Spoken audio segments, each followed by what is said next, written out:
मखसूस नशिस्तां दा case PTI साल दा वक्त लैन दे बावजूद इंट्रा पार्टी इंतखाबात नहीं करवा सकी। Chief justice supreme court chief justice Pakistan Qazi Faez सदी सरबराहिश 13 रुकनी फुल कोर्ट ने सुन्नी इतिहाद कौंसल की मखसूस नशिस्तां दे मुतलिक केस की समात की। जिस सिलसिले सुन्नी इतिहाद कौंसल ते इलैक्शन कमीशन के वकला ने दलाइल दिते। दौरान समात इलैक्शन कमीशन के वकील सिकंदर बशीर ने दलाइल देंदे हुए कहा कि इलैक्शन एक्ट के तहत पार्टी तो वाबस्तगी सर्टिफिकेट के फॉर्म 66 रिकॉर्ड थे ने। तहरीक इंसाफ ने पार्टी तो वाबस्तगी सर्टिफिकेट के फॉर्म 66 जारी किए जिन्हें चेयरमैन गौहर अली खान ने दस्तखत किए। वकील इलैक्शन कमीशन ने कहा है कि वाबस्तगी सर्टिफिकेट के फॉर्म 66 जारी होए तो PTI ने इंट्रा पार्टी इंतखाबात नहीं कराए सी। PTI ने फॉर्म 66 22 दिसंबर से पार्टी तो वाबस्तगी सर्टिफिकेट 13 जनवरी को जारी किए, जबकि PTI नू पार्टी तो वाबस्तगी सर्टिफिकेट के कागजात नामजदगी के नाल लाने चाहिए सी।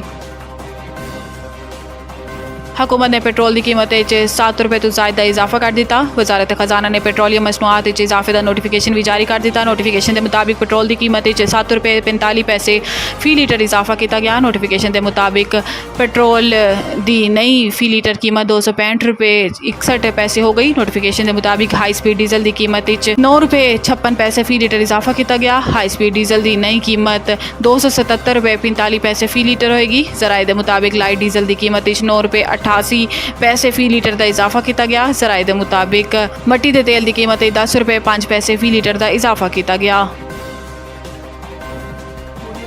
इमरान खान ने पार्टी छोड़ने वाले रहनुमावां की वापसी रोक दी। जराए के मुताबिक बानी PTI की हदायत के कायम 7 रुकनी कमेटी पार्टी छोड़ने वाली रहनुमावां की वापसी का फैसला करेगी। जराए का कहना है कि ऐसा कमेटी की सरबराही शाह महमूद कुरैशी करेंगे, जबकि कमेटी च असद कैसर, हामिद खान, शहरियार अफरीदी, बैरिस्टर गौहर ते शिबली फराज शामिल होंगे। जराए के मुताबिक शानदाना गुलजार नू भी कमेटी शामिल किया गया है तो खवातीन के केसिस से इन्होंने पार्टी छोड़ने की वजूहत रिपोर्ट देंगे, जिस तो बाद कमेटी हतमी नामा की फहरिस्त बानी PTI नू भेजेगी जो हतमी फैसला करेगी। जराए का बताना है कि पार्टी की आदत ने इमरान खान की रिहाई तक किसी भी रहनुमा की पार्टी वापसी को रोक दिता है तो बानी PTI की रिहाई तो बाद ही रहनुमावां वापसी का फैसला होएगा।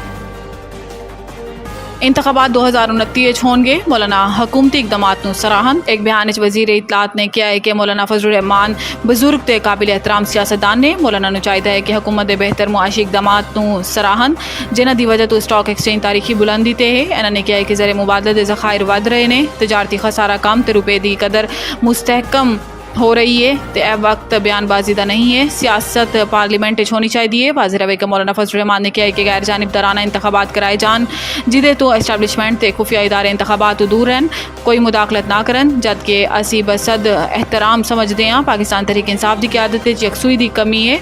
PTI कायद की तरफ तो वफूद गल करे तो मगर हाले तक कोई मुज़ाकराती कमेटी तश्कील नहीं दी गई।